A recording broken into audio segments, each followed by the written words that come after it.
In today's busy world, it's easy to forget the role food and lifestyle play in how our bodies function. But chronic disease impacts an increasing number of people. What if I told you there are convenient ways to access nutritious food and create a healthier community? This film takes you on a journey with top experts to reveal more about gardening, mindfulness meditation, meal preparation, ecological farming, along with other important topics for adopting a healthy, enjoyable routine.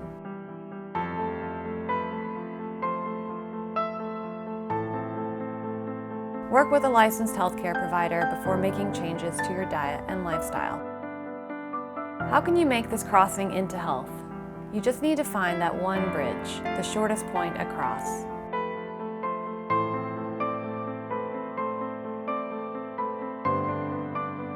The complexity of our lives has really exponentially multiplied. And what hasn't increased along with that is our self-knowledge. If you think in terms of systems, you can understand the human body, you can understand the ecological systems that we're living in.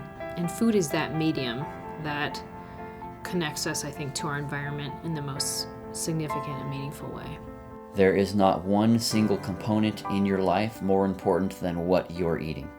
And it shows in all aspects of your life. Sometimes you feel it, sometimes you see it, sometimes it's just you feel low energy and you're not sleeping well. Maybe you're getting headaches, maybe you have some food allergies, maybe you're not performing well as an athlete. You got to go to nutrition first. We walk around unconsciously, we eat unconsciously, we drink unconsciously, but when you're dealing with this on a more holistic, natural way, it forces you to be conscious.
If you look back into early human evolution and you look at the number of plants that people were consuming, the estimates are varied, but they're much higher than what they are now. For example, it seems to be under 15 plants that people are actually eating. Our ancient ancestors were probably eating somewhere between 88 and 212 or so. The ripeness at harvest, the soil that the food is growing is important. When things are harvested, the climate. All of these things have a huge impact on the nutrient density of that fruit or vegetable. But one of the biggest things is going to be the varieties. We have selected in our food system for varieties of foods that are very durable and they're able to be transported long distances. They're able to be stored for a long time. Or maybe they have characteristics that are useful for, say, large-scale processing. If we're selecting varieties that have those qualities, we're giving something up. So the food system is full of trade-offs. If you're selecting for durability, then you may not be selecting for nutrient density. Do you see anybody eating purple corn anymore? It's very, very rare. And certainly you can find varieties out there like that, but those varieties are actually closer to the original strains that humans were eating, and thus having a pretty significant effect on our health in terms of our phytochemical intake, and potentially doing things like stimulating insulin sensitivity, antioxidant activity, brain stimulating activity. All of these are known, well-documented effects of, for example, the purple pigment anthocyanins. A lot of people have cereal for breakfast or oatmeal, and this is one of my favorite alternatives for that packs a lot of antioxidants, vitamins, and minerals, and it's a healthier option without the blood sugar spikes and without feeling too full or bloated. We take 2 tablespoons of chia seeds, 2 to 3 tablespoons. There's different types of chia seeds. You'll see white, black, and a blend. Either of them are great. And chia seeds are really high in omega-3 fatty acids. They're also a great plant-based source of protein. And I like to use coconut milk. You can use almond milk, hemp milk, coconut water, any type of liquid to pour over the chia seeds. So usually you want to double the amount of liquid to the amount of chia seeds. So I'm just going to pour that over, make sure it's completely covered, and then stir. Depending on how thick you like things, or if you want it more water, you can always add more liquid if it's too thick and kind of find your perfect consistency. But now this is the chia pudding base with the coconut milk. And then all we do is add our toppings. I'll add some raspberries, some blueberries, and then I also like to add some sort of plant-based protein to get some extra protein in there. So with that, I usually do some sort of nuts, but the hemp seeds also add a little bit of extra protein and fiber. And then I love raw cacao. You see these little nibs right here? They're like little raw cacao bites, so unsweetened. And I like to add those on top for a little chocolatey crunch. So here is our chia bowl. We have the healthy fats from the coconut milk, some protein from the chia seeds, plant-based protein from the nuts, hemp seeds, and then our fruit added on, and then enjoy.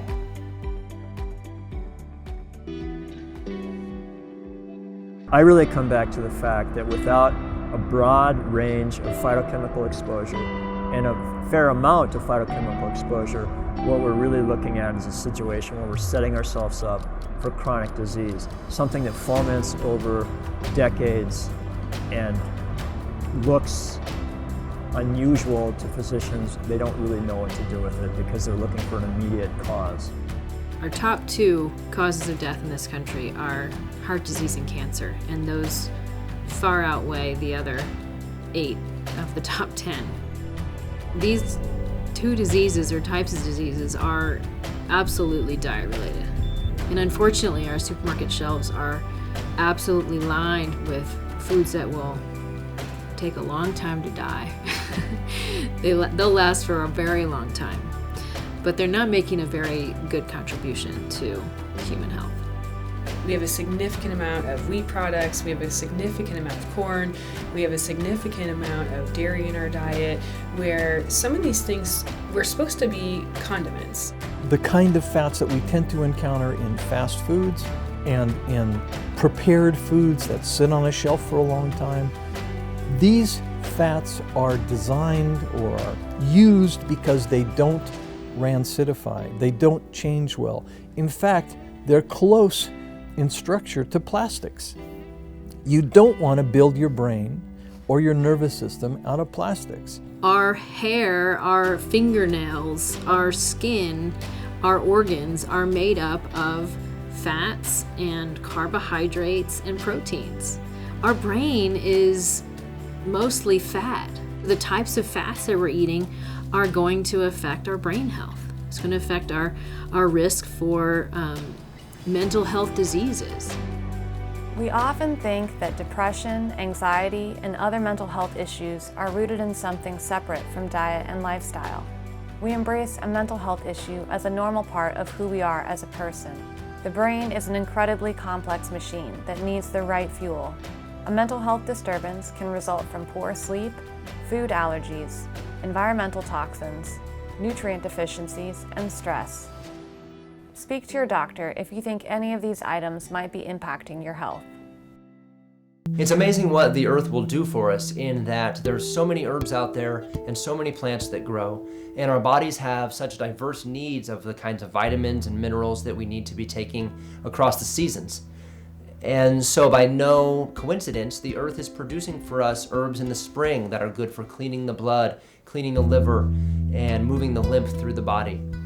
In the summer, there are greens and there are fresh fruits that are cooling to the nervous system and cooling to the body and help the body perspire and more nourishing to the cells and hydrating, watermelons and fruits of all types.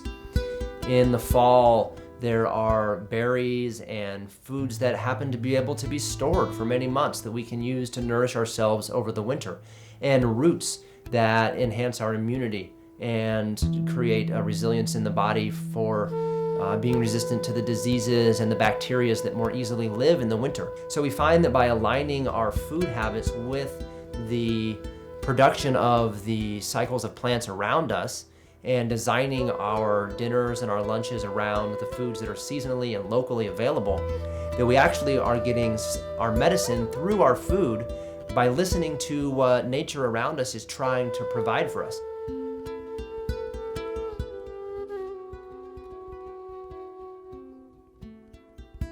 There's over 300 seed lending libraries in the United States, and they're very similar to that model of we house seeds somewhere as a community, we provide them, whoever we are, we provide them, and community members can come in and access those seeds, much like you would access books in a library.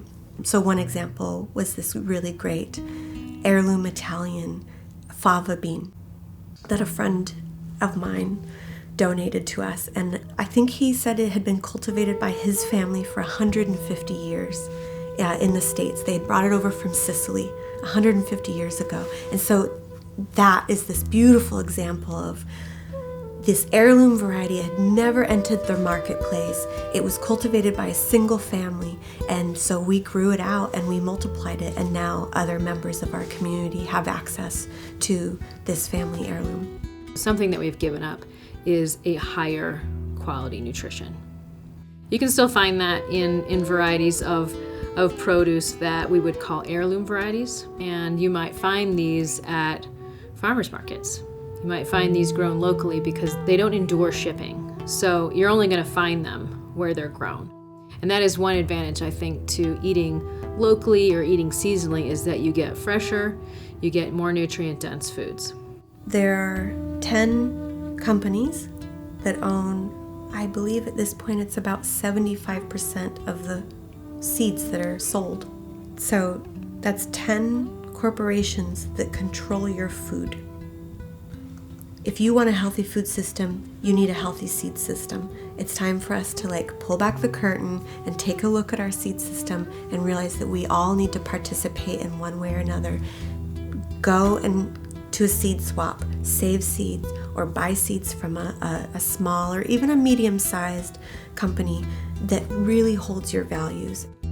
Plants grown under ecological conditions deliver a range of powerful flavors because of the diverse nutrient content.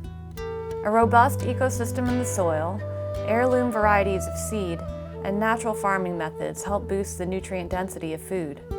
The content in this film provides you with the basic knowledge needed to find ecological food in your community or start a nutritious garden at home. How can an ecological garden or farm change your relationship to food? One question my clients always ask me is, what can I snack on? If we're being realistic, we do get hungry throughout the day, and it's great to have something ready that you can grab so that you don't go for the unhealthy option. Today we're going to make a really simple guacamole with avocado, onion, cilantro, salt, and pepper. That's it. So no need to get fancy. And you have your healthy fats from the avocado, and then you have some vitamins and nutrients from the cilantro and the onion. So the guacamole you can use as a dip. You can use it with non-GMO corn chips. You can also, for a grain-free alternative, you can use bell pepper slices, cucumber slices, zucchini slices. You can also add the guacamole onto a sandwich or a scoop into salad, or have on the side of your eggs in the morning. So that's good, and then we will add the onion. I add about 1/4 of an onion, usually 1/4 of an onion to 3 avocados.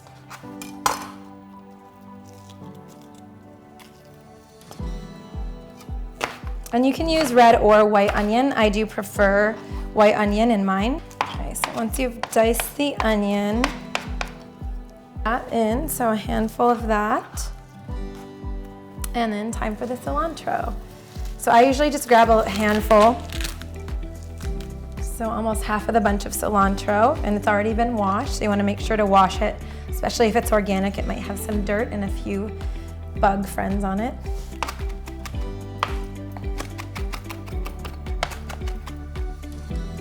Okay, so once you finally chop the cilantro, we'll add that in the mix and give it a stir. A 2013 survey conducted through the Centers for Disease Control and Prevention discovered that on average, slightly over 13% of adults in the US met the minimum daily recommendation for fruit intake, and fewer than 9% met the daily recommendation for vegetables. An earlier study found that only 7% of children ate enough vegetables each day. An at-home garden gives family members access to low-cost vegetables and promotes physical activity. We've lost how to feed ourselves, we've lost how to do the basic things that our grandparents used to do. Being able to grow food that we eat out of the garden in my backyard feels like an amazing achievement. And it's not that hard, it's easy, it's fun, my daughter enjoys it, we have a really good time. I set up an irrigation system, so if we go away, the garden keeps watering itself. We don't need to worry about it if we're going to be out of town or go camping or something like that. I have 8 garden beds. I have 2 that don't rotate. I have my asparagus bed in one and I have my strawberries in the other. So those stay there all the time. I don't move those around. With the other 6 garden beds, they're all built exactly the same size, and I built my chicken coop to actually fit right on top of the garden bed. So about every 6 months, I slide the chicken coop down to the next bed. I cover and compost. So at any time, I've got 2 of my 6 beds out of commission. They're either currently housing chickens or they just house them. The nutrients are still too hot. The fertilizer needs to degrade some. It's really wonderful to come out and collect eggs and make scrambled eggs out of, the coop that I have in my backyard that my chickens have laid. Or to throw together a salad that we just picked some leaves. Absolutely, without question, I feel better when I'm eating more fruit and vegetable, more food that I'm cooking from scratch, and less relying on the freezer section at the supermarket, which, can be pretty convenient, but it just doesn't taste that good and it doesn't feel very good afterward either.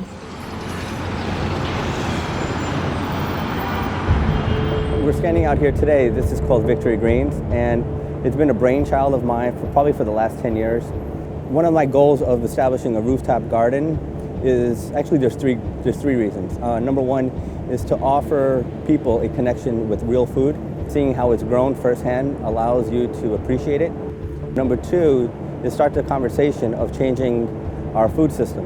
In my case, particularly in our hospitals. Notoriously, hospitals have been known to offer hospital food, and I firmly believe there's only one type of food, which is real food. And this is one simple step in changing or starting that dialogue. And third, if you're not familiar with the stats, healthcare workers are actually one of the highest burnouts behind active military. So therefore, I think it's a good place for them to come out and just to disconnect for a little bit. One of the goals of our garden here is during the season we have lettuce, so you can make your own salad. I've made salad dressing using fresh herbs, both our chives, our mint, our basil. We actually grow strawberries here, you name it, mostly any herb we grow up here. If you're not aware, 80% of our pharmacy or our pharmacopoeia are derived from plant-based sources. So it's again an homage to the origins of botanical medicine, the origins of where many of our medications originated from, come from the ground, come from our herbs and plants. I think it's important that people eat a wide range of vegetables because each vegetable has nutrients, in different quantities and different types of nutrients. So I would encourage people to eat, some broccoli and some kale and some zucchini and some salad greens and carrots. And so when we plant gardens, we plant them pretty diversely so that people have a lot of different options. They can mix them together, and also because different crops thrive different times a year, so there's always hopefully something coming out of the garden. One of the things that we really focus on, because almost everybody likes eating it, are salad greens. So salad greens grow really quickly. They're really space efficient, so you can grow a lot in a small space. And there's also a huge range of crops that are just qualified as salad greens, so you can grow head lettuce and arugula and mustard greens and spinach, and all of those have different nutrients, and you can mix them together and you can grow a really surprising amount of them in even a small home garden. Some of the limitations with rooftop gardening or rooftop farms are actually structural. You have to get engineering to understand where our beams and the support beams are so that you can put planters like this. In terms of doing traditional rows of plants on a bed of dirt, it's a lot heavier. There are a few sort of essential keys to a healthy garden. Number one is the amount of light that it receives. Crops need to photosynthesize, and they need direct sunlight to do that. And vegetable crops in particular require a lot of sunlight in a short period of time because they grow very quickly. You know, for most vegetable crops, there's a really short window of the year when they can grow and produce a harvest. So you want them to just get maximum sun potential during that time. In addition to that, probably you really have to be thinking about your soil. It's a key of organic crop management to just maintain healthy soil. And the idea is that that leads to healthy crops. So you're creating a diverse soil ecosystem, which means for most people adding compost and just a range of organic fertilizers to make sure the crops have the nutrients they need, and that the idea is you're creating an ecosystem in the soil where different bacteria and insects are interacting and keeping each other in check. How do we control pests up here? We do it all naturally, all organically with certain herbs and sprays. We also have catnip here that kind of distracts some of the actual bugs and bees and insects. So therefore it's a very synergistic and symbiotic garden up here. And we use no pesticides, no herbicides that are toxic to the human body. Personally, it's a choice I make. I'd rather have an apple be an apple without a dash or a sprinkle of an herbicide or a pesticide.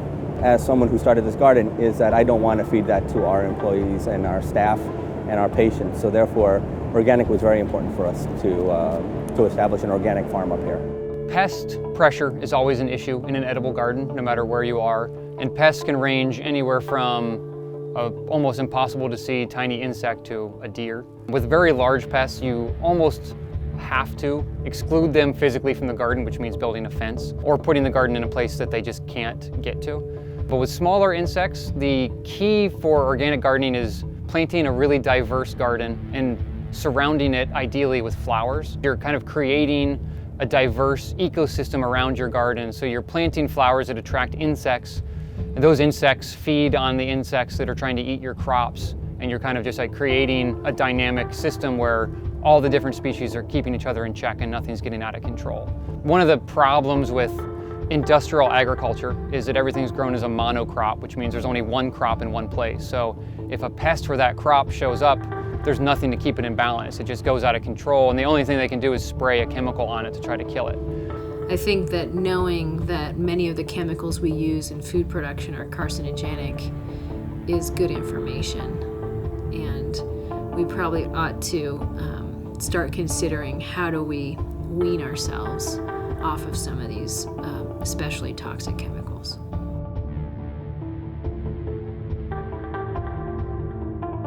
I believe that when people have a small garden at home, they harvest from it, and when they make other food purchasing choices, they're more likely to make more responsible choices. So they're more likely to go to the farmer's market to supplement the vegetables that they don't have enough of than they are to go and buy vegetables from a giant grocery store that were shipped in from another continent.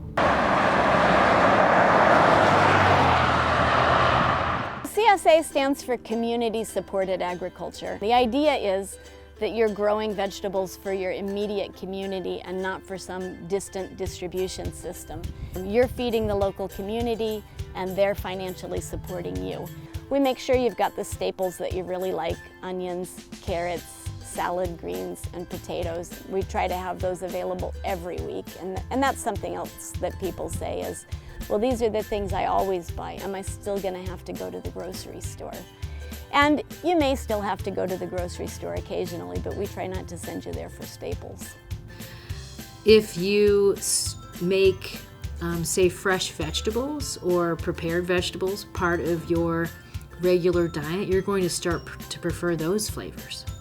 So train yourself well, because what you get good at is what you're going to enjoy. And so get good at eating fresh vegetables and enjoy those flavors, because you will be able to perceive flavors that you couldn't perceive before when you were preferring a higher salt, higher fat, higher sugar diet. And once you get to enjoy the flavors of fresh, just harvest produce, you won't want to go back. You will start to expect more from your diet. And I personally have experienced this from being a member of a CSA. When you're able to get vegetables the day they're picked, from the location where they're picked, flavor and nutrition and freshness become the reasons that we choose things. We want vegetables that are going to be delicious when you get them home. I like to say that a CSA is, or being a member of a CSA is a dietitian's dream. And that's because each week you are getting the freshest, most recently harvested food that's available in your community. You're going to get a variety of foods, that some of which you've not eaten before, and they're always going to be chock full of nutrients. They're going to be what your landscape can sustainably provide. In all communities across this country, you have access to some form of this. That's one of my strongest recommendations for good health, is to find a CSA to be a member of. CSA members report eating a high volume of fruits and vegetables, especially during peak farm season. The flavor and nutrient content of food grown on local CSA farms can easily exceed that of food you would find at a conventional grocery store. In addition, studies suggest that buying from CSA farms or farmers markets improves the local economy. The United States Department of Agriculture maintains local food directories to easily find a nearby CSA, farmers market, or other local food market. One of my favorite meal preparation tips is making a salad in a jar. So it really helps with storage so that the ingredients don't mix and that the dry ingredients don't get wet. We're going to use garbanzo beans as the plant-based protein, and for meat eaters, you would put your chicken or pork or beef, whatever meat you're using, on the bottom as the wet ingredients. So we're going to put that in now. And then next we'll add the tomatoes. So tomatoes are usually on the wetter side. With locally grown organic tomatoes, you're going to have a lot higher nutrient content.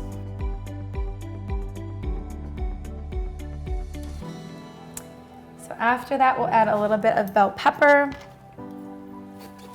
So a little bit of organic bell pepper.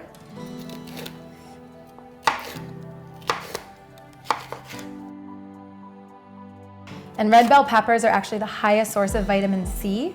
A lot of people think that it's oranges because of orange juice and what the media has taught us, but bell peppers per serving have higher vitamin C than any other vegetable. Okay, so chopping that up, we will add that on, and then we'll add some cucumber.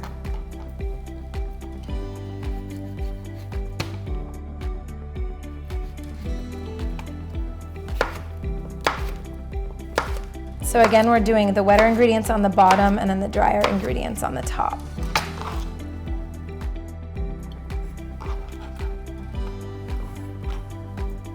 And then we'll add a little bit of parsley.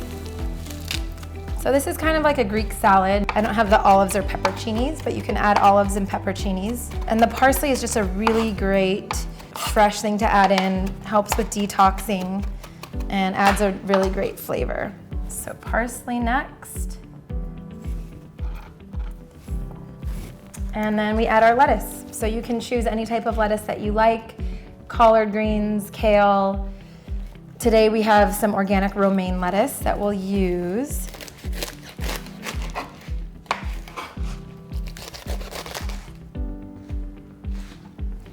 So I like to chop it a bit to break down.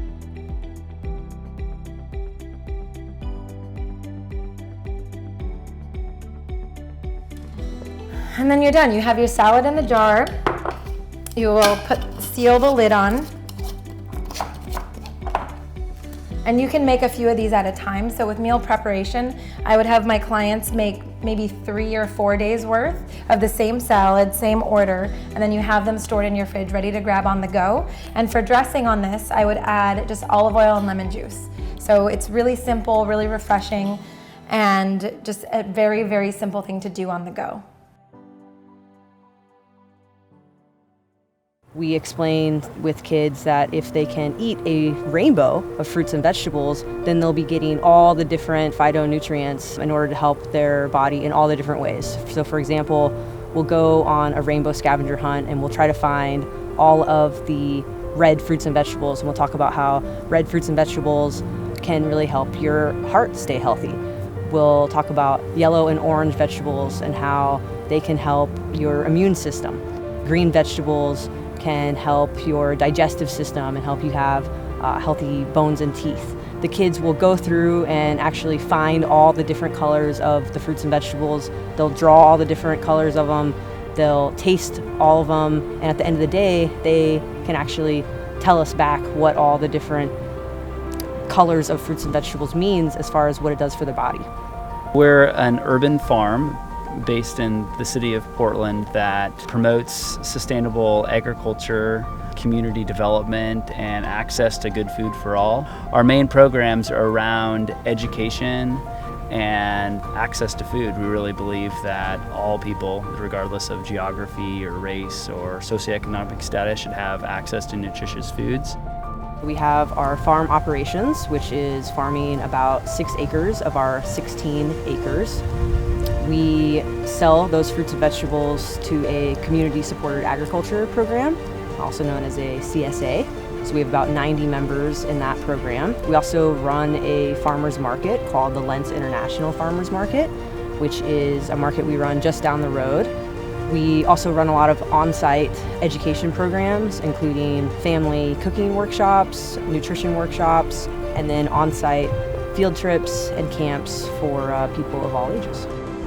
We have an urban farm where over 10,000 kids come every year to learn about nutritious food, how it's grown, where it comes from, the importance of eating it every day. We know from experience, firsthand experience, and through research that when kids have that relationship with food, that they're more likely to eat nutritious food, foods that they might turn down at home if their parents tried to get them to eat it. We see kids here eating foods that they've never seen before, never heard of, crazy things like kale and broccoli and cauliflower, and they eat it joyously.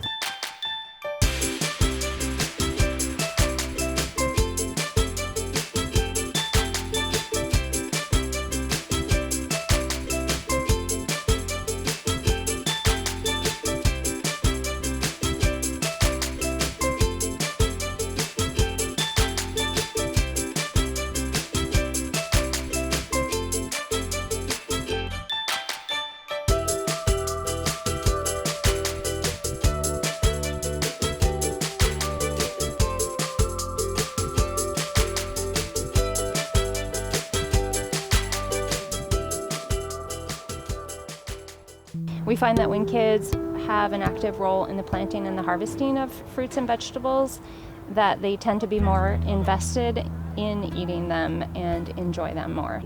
We do a lot of hands-on investigation, and I like to call it stomach activism, because really, if you get vegetables and fruits into a kid's hand, that's a great step. But if you get them into the stomach, that's the best step. I really enjoy the opportunity to share the story of what we're doing here with so many kids and their families, and to turn them into, if not farmers when they grow up, at least really well-informed, good eaters.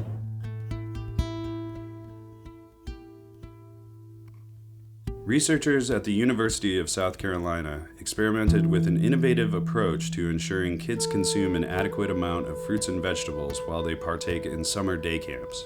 Parents who participated in this study were given Building a Better Lunchbox guides. A point system was used to incentivize children to eat healthy food options. Overall, the Healthy Lunchbox Challenge led to a greater intake of fruits and vegetables and a decrease in consumption of chips and sweetened beverages. Is it possible to feed our children in schools fresh, local, seasonal, nutritious food, I think there's only one way to find out, and that is to do it, is to try it, is to try sourcing that. And as soon as you try sourcing that, then you encourage more production in that area. And there's going to be a lag time, but that's where we have to start. Our most important generation that we need to be concentrating on is our children, because we have the best ability to prevent in them compared to starting on a 40-year-old. Not that any time is not right, and I think starting a health change is important for anyone at any time in their lives, but children, we can do a really good job of preventing if we're looking at what they're doing now, what their habits are, and changing them, so that then the more people we can educate about it and the more children we can change, the healthier kind of future environment our culture is going to have. I mean, these are going to be the next new leaders of our world. If you are interested in getting farm to school programming in your own community, for example, you'd like to have locally grown food offered in your school meals, you probably could start by contacting your school district nutrition services director. That's the person who makes decisions about what is purchased and what's offered. I help schools think about what the school year might look like, and a very common way for schools to set up their local purchasing is what we call Harvest of the Month, where they highlight one locally grown fruit or vegetable each month for the 9 months of the school year, and they offer that product every week with a poster letting kids know that it's being served and something on the school menu or in the parent newsletter. But if the kids don't have any education or any experience that gets them excited about trying those new things that might be offered, or things that look a little different when they're coming from a local farm, they are less likely to try them. In general, eating seasonally from local farms and minimizing food waste can help communities keep down food prices. A family living on a tight budget can save money and access nutrient-dense food by exploring local assistance programs and starting an at-home garden. A farm-to-school initiative and school garden can increase the access kids have to healthy food when they are not at home. How do you want to enhance the health of your community members? Zucchinis are also another healthy alternative. The peel contains fiber. They also contain flavonoids, which are antioxidants that can help combat free radicals and prevent cancer. They also have vitamins and minerals that help with eye health, similar to carrots. And they're a great alternative to pasta. So today we are going to make Zoodles, or zucchini noodles, and I will show you how easy it is. So you take your zucchini, chop off the top, and then there are many different spiralizers or devices that you can use. You just take the zucchini and you will twist it. And you have the option to leave the peel on, or you can peel it first, but remember the peel does contain a lot of the phytonutrients as well as the fiber. And then you'll see it makes perfect little noodles. It does come out in long strands with this spiralizer, so I just cut it in half, and then you have your noodles. So with this, you can eat them completely raw. If you don't like it raw, you can steam them slightly just to make them a little bit more tender. And it's great with pesto. You can make tomato sauce or bolognese, whatever you would normally use pasta with. You can also add the noodles into a salad, and some people also like to use them in stir fries or some Asian type meals. I think it's important for us to remember that about 20% of us have a very difficult time affording a healthy food supply. There are ways that low-income families can engage in local and sustainable food systems. For example, the WIC program, which is the Supplemental Nutrition Program for Women, Infants, and Children, provides cash vouchers for nutritious foods. And these are for specific foods that you can purchase in grocery stores. But in many states, about 30% of states, you can also use these vouchers at farmers markets. There are also states that support a farmers market nutrition program. So that's additional vouchers in addition to the regular WIC vouchers that can be used especially at farmers markets. We're one of the first organizations to offer a $10 SNAP match. So people bring their food stamps to the farmers market. We charge them $10 on their card, and they get $20 worth of farmers market credit, and really extends their benefits and allows them to access more fresh fruits and vegetables. The breakfast, lunch, and maybe late afternoon snack the kids get at school may be the only food they get for the week, honestly, and then the family has to figure out how to make it through the weekend. And so recognizing that families don't have the resources to access fresh, locally grown fruits and vegetables at the schools that we're working at, we implemented a family program, a family outreach program, providing families with increased exposure and access to fresh, locally grown fruits and vegetables. So we do a little outreach event at a family night, a back to school night, a barbecue, where we are at a little table with a great spread of locally grown fruits and veggies for the families to try and taste, so parents can see their kids actually walking up to the table and trying these things that they may have thought they never would eat.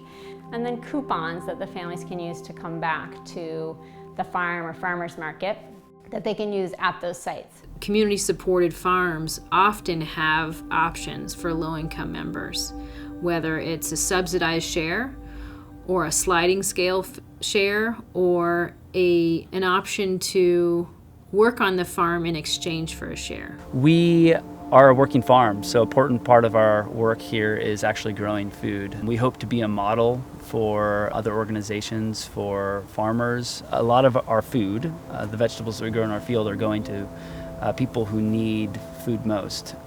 People who, for one reason or another, have food-related illnesses, whether it's diabetes or hypertension, struggle with heart disease.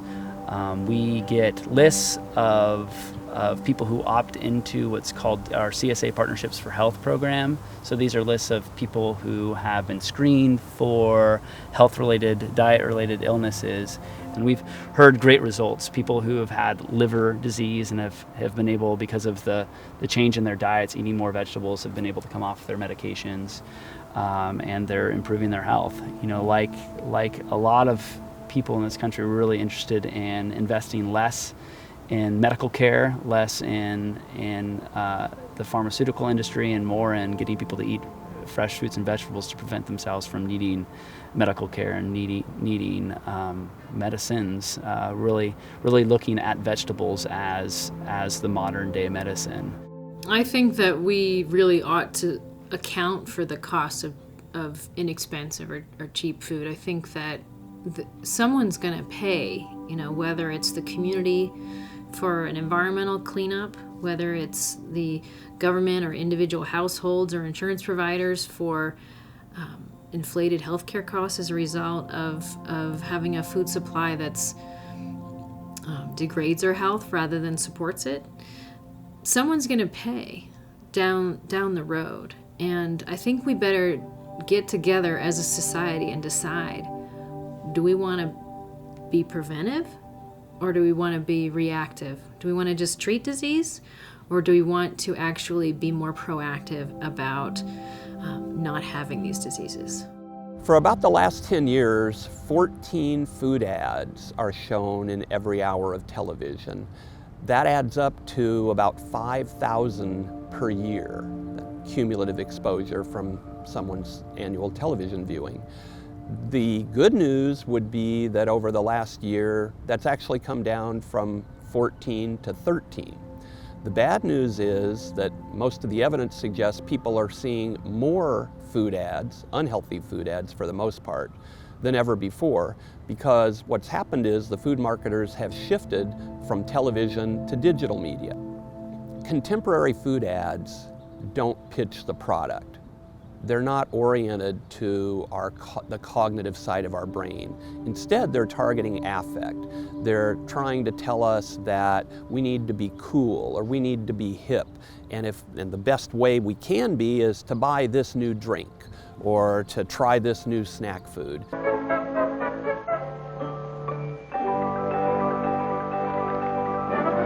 Bobby, these Rice Krispies are swell. Look, they float. Sure, and they're so crisp, it's noisy. Hear it? Crisp to the last spoonful. In terms of the types of products that kids see advertised on TV, the most common are fast foods. After that, it's sugared cereals. There's also snacks and candies that are very common. Are any of these foods obesogenic? And the answer is yes, all of them. In fact, the irony is that we almost never see healthy foods advertised on TV. What we do see are obesogenic foods, foods that are high in sodium, in sugar, in undesirable ingredients, all of which pose a significant risk of childhood obesity. We have an increased risk for diabetes that's significant in children, and I think a lot of it goes back to drinking sweetened drinks. I mean, when we drink a sweet drink, it has no fiber to even buffer the amount of sugar that we're getting, so then we just keep drinking, and it also doesn't have much satiety to it, so we don't get full from drinking this sugary drink, so we can just keep drinking and drinking and drinking.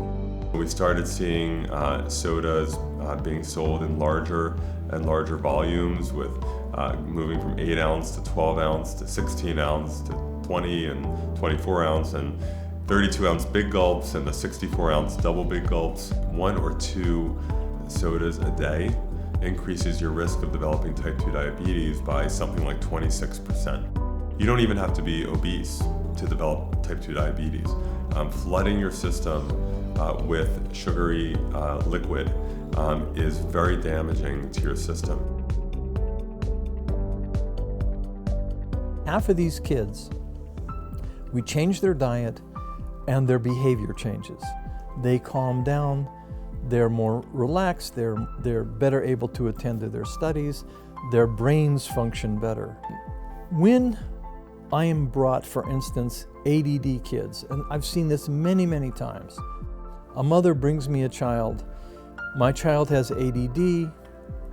The teacher at the school has urged me to put the child on Ritalin or some similar chemical.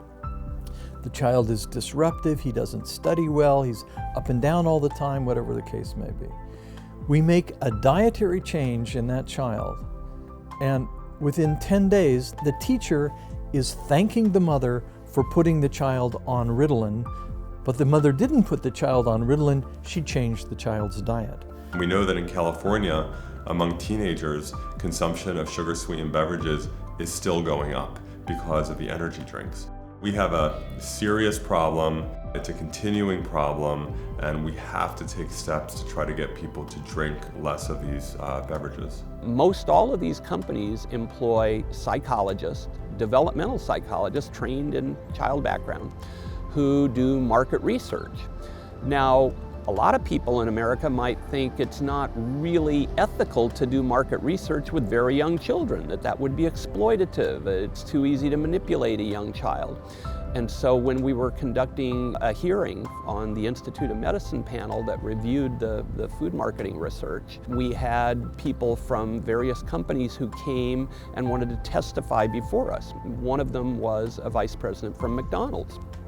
I asked the woman who was the vice president from McDonald's, what's the youngest age that you target in your market research? I knew the answer, but I wanted her to put it on the public record. She tried not to answer my question. She tried to say how we are very sensitive to children and all of the sensitivities of working with young audiences, and in our advertising we of course are very careful with the themes and appeals that we use. We don't want to exploit kids. And I said, okay, thank you very much, and what is the youngest age that you target in your market research? She finally acknowledged it's 4. McDonald's brings 4-year-olds in to their consultants' labs to interview them to find out how to more effectively market their products to them. It's not hard to persuade a 4-year-old when you can use all the modern techniques and digital technology to make the product appear wonderful, to use characters that the children know and love as spokespersons for the product. It's almost like shooting fish in a barrel. Another one of my favorite snacks to make is a pitaya bowl or smoothie.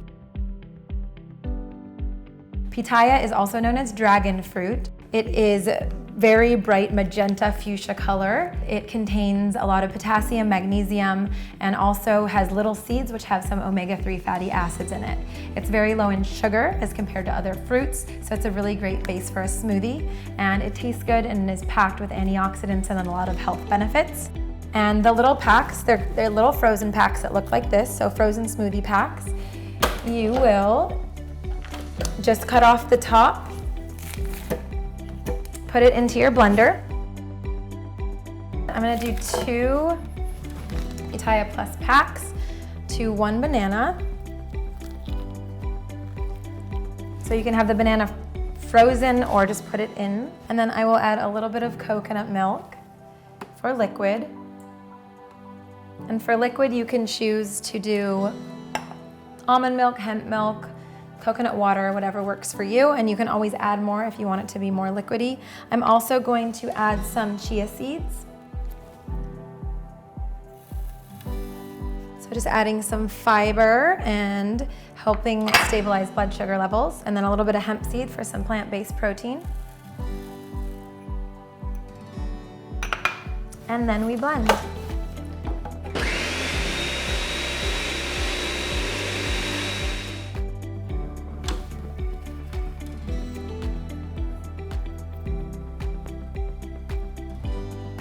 You'll see it's a perfect consistency. Again, you can add more liquid if you'd like, if it's too thick. So you can see the amazing color that pitaya produces. And people, whenever I make this for my clients or they make it themselves, they cannot believe how vibrant and full of energy this fruit is without any food additives or color dyes. It's just what Mother Nature produces. This just embodies the whole essence of what real food is, because real food is color, it's art, it's beautiful. And when you can eat a rainbow diet and include all the beautiful fruits and vegetables, all the colors of the rainbow, and nourish your body, you'll feel amazing. Amid working long hours, fulfilling family obligations, and spending time in front of devices, it's hard to disconnect and have a bit of downtime. Too many stimulating activities make it hard for the brain to relax before sleep. Chronic disease can be the end result of always pushing the body to its maximum limit. A 2012 Harvard review offers 3 solutions to reduce stress: meditation, light movement, and social activities. Sleeping is key to health. It's when we do a lot of regeneration, it's when we do a lot of hormone balancing, it's when we do a lot of detox, kind of get ourselves prepared and rested for the next day. So I want people to get 8 hours of sleep. If they can at least get over 7 hours of sleep, it's really important to balancing their blood sugar levels, helping them lose weight. Oftentimes if I have a patient who's wanting to try weight loss or some kind of weight loss diet, if they're not sleeping, I don't even let them start. So the whole goal would be get people sleeping so that they can really improve their health in all aspects. You're probably going to spend a third of your life sleeping in a bed. So the bed and the mattress become very important, and your sleeping position even more important. So a nice firm mattress that supports you and doesn't suck you into it like a bad cushion or a couch or something like that. And then your sleeping position is important. So if you're on your side and your shoulders are getting crunched up, you're getting pushed in here, this shoulder's rolling over, your neck's in an awkward position, all of those positions act as a repetitive use stress, just like sitting with poor posture would. Sleep hygiene is creating a conducive and relaxing environment for sleep. Turn off screen time an hour before bed, making a more quiet environment, turning down music or TV, those kind of things that can disrupt sleep. Turning down the lights so they're not quite so bright and stimulating. Putting the pets outside of the room. If there are pets in the room, those are huge disruptors of sleep. There's been really good studies on connecting low sleep to worse cardiac outcomes. And so what we want to do is we want to make sure that everybody's getting this proper sleep so that they get to kind of reboot their systems at night. Atrial fibrillation, that can be caused by poor sleep, fatigue, increased appetite, pain, insulin resistance, eventually leading to diabetes. So there's all these things that we can do for sleep, and meditation might be one of the things that help us get into that deep sleep later on. So sometimes if I start people meditating, I just want them to start something simple like a mindfulness meditation. So I might ask them to just sit for 5 minutes a day in a chair, upright, comfortable position, eyes closed. They set a timer so that they're not thinking about how long they're meditating the whole entire time, so that they can kind of get a little bit more of that white space. You know, we've lost a lot of our white space. I talk about white space with our patients as what we used to get when we weren't always looking at our phone. Where's my attention? Where's my awareness? Because mindfulness is fundamentally about seeing clearly.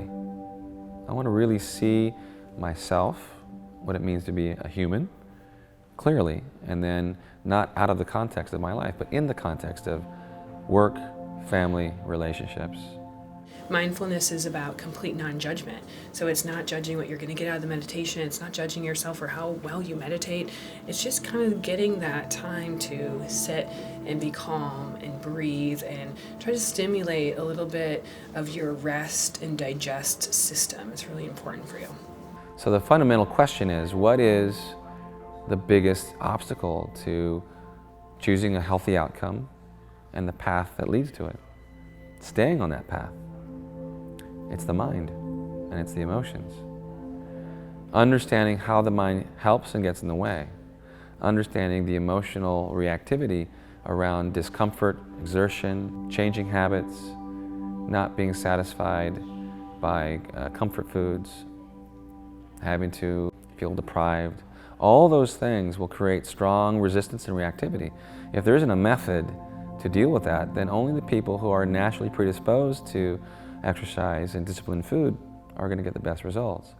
So the average person has to have a psychological component to fitness. Otherwise, there is a very little chance of success.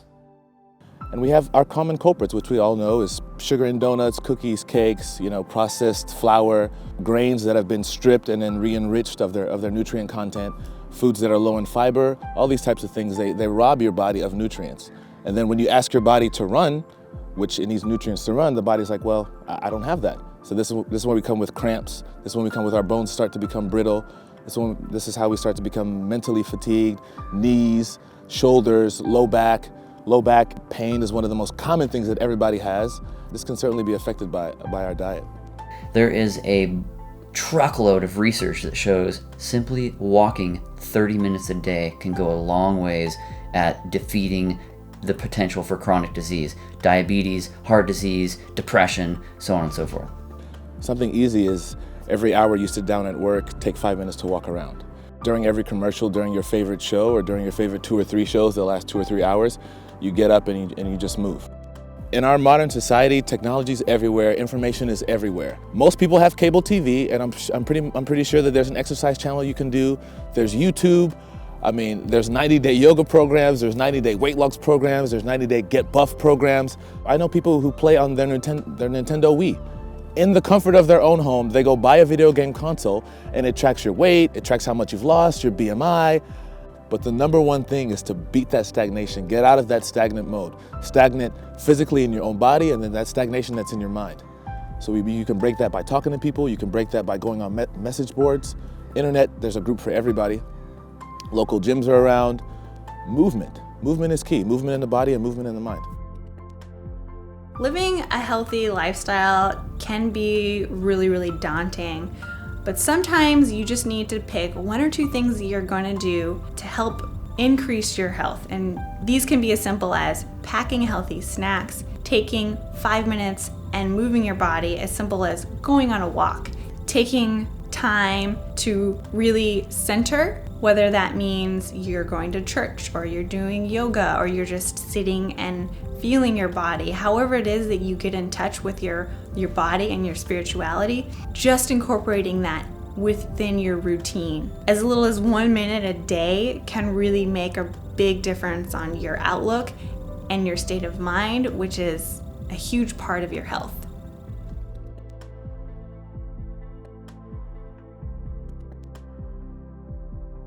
I think just to give you a taste of mindfulness, I'll give you a little guided tour. So normally we could close our eyes, so I'm going to go ahead and do that, and I invite the viewer to do that as well. And right away when we close our eyes, we notice something different. We take in 80% of our information visually. So now you're hearing my voice and you're not seeing me anymore. So I could become curious about what I'm seeing. I could look at the visual field and notice that there probably are areas of brightness and areas of darkness, shapes. What I'm seeing is light passing through the tissue of my eyelids. And if I look more closely, beyond the shadows and brightness and shapes, I could also see perhaps pixelation. So in this sense, what I'm doing is I'm just looking at what's actual. I'm not adding imagination or memory or images. I'm simply looking at what is. And as you're hearing my voice, you could let go now of what you see and shift to what you hear. So you're hearing my voice. You might hear other ambient sounds. So for a moment, just listen to the sounds in your environment. What are the sounds that you hear? Let them come to you.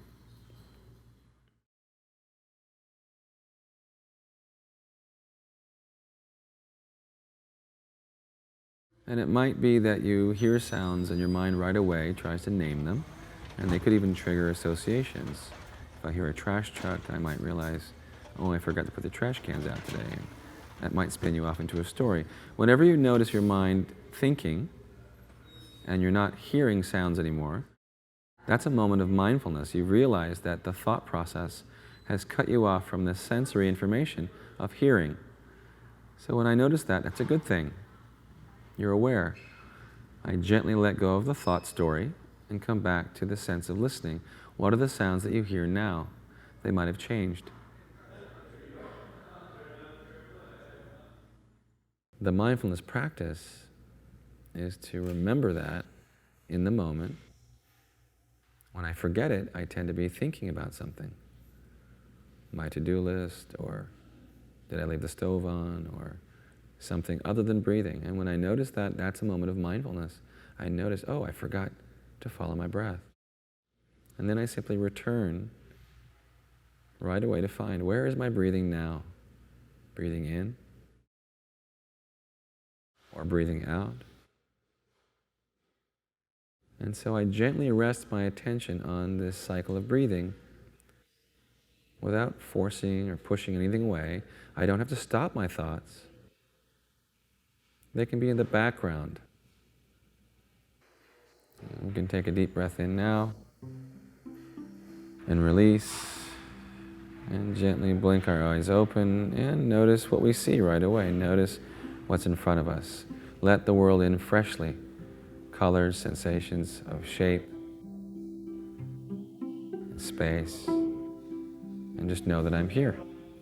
And so that's a basic beginning practice.